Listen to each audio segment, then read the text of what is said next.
The following episode of the Comics and Crypto podcast is for informational purposes only, and anything expressed by the hosts or their guests is solely their opinion. This podcast does not constitute financial advice, and anyone wishing to invest should seek their own independent financial or professional help. Have fun and enjoy the show. Hi, I'm Sean O'Hare, and I know comics. Hi, I'm Spencer Vogel, and I know crypto. Hi, I'm Kevin Lee Loader, and I don't know shit. This is the Comics and Crypto podcast. Comics and crypto, crypto and comics, collectors world in a digital age.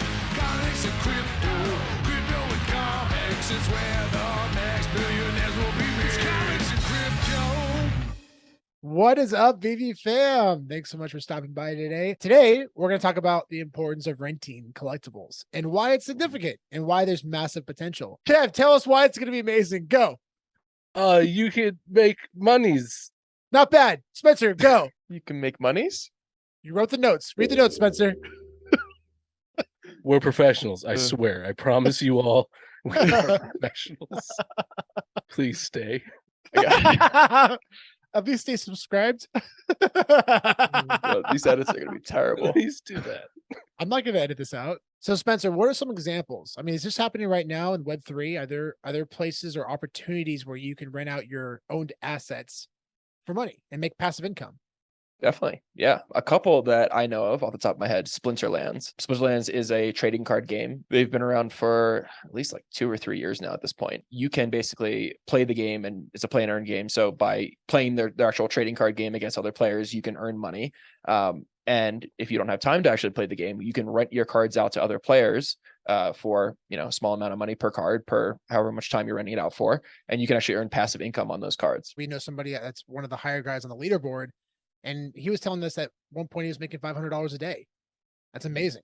That's amazing. Yeah. $500 a day, passive income. That's incredible.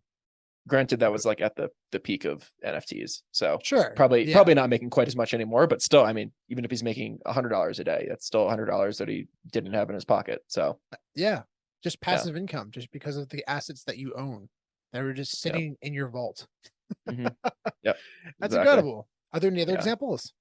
Axie Infinity is another really big one. So Axie Infinity doesn't have the exact same mechanism of renting, but they have something that's more like they call it a scholarship program. So basically what you can do is lend your assets out to other players and they can play on your behalf, and then you can basically split the profits with them. So like Axie Infinity has a mechanism where you can pretty much like give somebody like a login credentials for an account, where you still maintain full ownership of the assets. They're not able to mess with them or move them, but they're able to still use them, play the game, and then you can pay them out.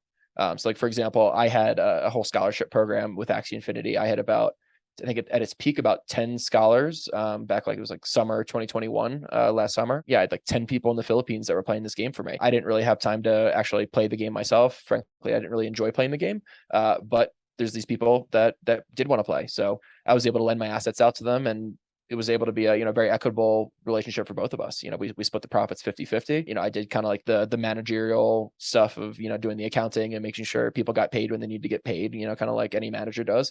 But they were able to play, and what's great is that they weren't able to afford the assets to play the game themselves, but because I own the assets and I was able to give it to them for free to basically use it, so then basically they could just use their time to earn money for both of us. So that's another mechanism that's hugely important. But where we've seen a lot of this renting activity has mostly been in gaming. This is exactly what we've been talking about. The VeVe community has been talking about this as well. If you own these assets, they're going to be so far out of reach. The only way to actually access them and utilize them, if there is any gamification or play to earn style gaming like you're talking about right now, is to rent out the assets. That's the only way to actually have an opportunity to get involved. It's a brilliant opportunity, right? Because the demand we know is there, because you can, especially if it's a play to earn style game. Well, hypothetically, there's been a lot of speculation around the Mighties potentially having a game around them. But let's just say, again, hypothetically, there's no inside source here. Pure 100% speculation on our end. But let's say if there is an opportunity to play to earn style gaming for the Mighties, what kind of opportunity are we looking at, guys? Yeah, I mean, especially something like Dr. Doom, like the secret rare. Do you know how many editions there are of that? It's only a few thousand, right? It's the ultra rare, and I think there's around the ultra rare? 3,000 to 5,000, between 3 to 5. But still, I mean, if you have 50,000 players, 100,000 players, and only 4,000 can play with Dr. Doom, there's going to be demand for that, especially if that character, because of its higher rarity, is more effective in the game and allows you to get further or to make more money or whatever it is. Yeah. And I think that the more scarce mighty is the Spider-Man 2099. And this one Okay. 2099. Because That only was 2099 actually, of that one. yeah, Yeah. that was the actual secret rare. Nice. It was the first secret rare actually for the Mhm. mighties. But yeah, going back just for collector's value, there's a lot of first appearances, including the entire Fantastic Four. Mhm. Imagine if there's actually a play to earn style gaming.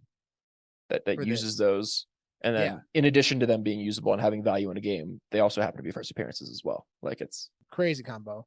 But would you actually play with these assets? I know we've talked about that in the past. Kevin has been very passionate about this. So based on our conversation with Kevin, and it makes total sense, these actual assets, unless they're altered, most likely will not be able to be used in a game. However, is there a way around that? Yeah, you mean you can make a digital avatar version of that that can be used in the game instead of the actual model that you have. They create Mhm. a copy that's used in the game that's a little bit lower resolution. It can actually work in any like video game engine software. Yeah. And the NFT basically just acts as your access to that Mhm. character in the game that's represented. They can represent it however they want to. They could make a Superman be represented as a Batman if they wanted to. It doesn't really matter. But the Mhm. token basically proves the ownership that you own that asset. That's incredible. Yeah. I mean, for gamification, but also you were looking at potential metaverse, that they're creating as well.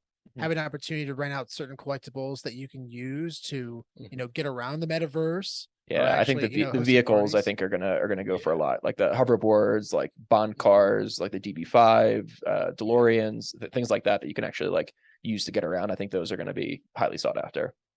Yeah. Yeah, I agree. Yeah. And it's interesting now because people aren't really thinking about that. I mean, there are definitely people who are thinking about that, but Mhm. I think majority of the community isn't really seeing that right now because it's reflecting in the prices. Yeah, and Right. it's still so far out. Yeah, Yeah. it's so far out. But having the opportunity to be one of only 500 people to have an Aston Martin DB5 from James Bond, I mean, good Lord, right? That's insane. That's insane.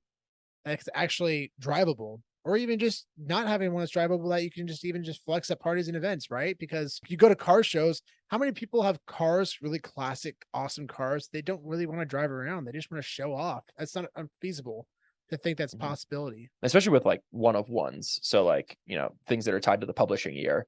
Those are things that are gonna be really significant that somebody might want to, display at a party, and they might rent for $1,000 or something like that to rent that for a party to be able to show it off in their metaverse mansion. Yeah. Yeah. And this is just the metaverse, right? What Mhm. about augmented reality? I mean, Yeah. now we're looking at, yeah, that's a whole In the different physical ballgame. world now too, you can also use them. Yeah. Same with artwork, right? Same with Mhm. artwork. So if you have like these posters from Mondo, for Mm-hmm. example, Star Wars, the Star Wars film posters, the Disneyland ride posters, and those are doing actually holding up pretty well. But for the most part, a lot of these posters have dropped significantly in value.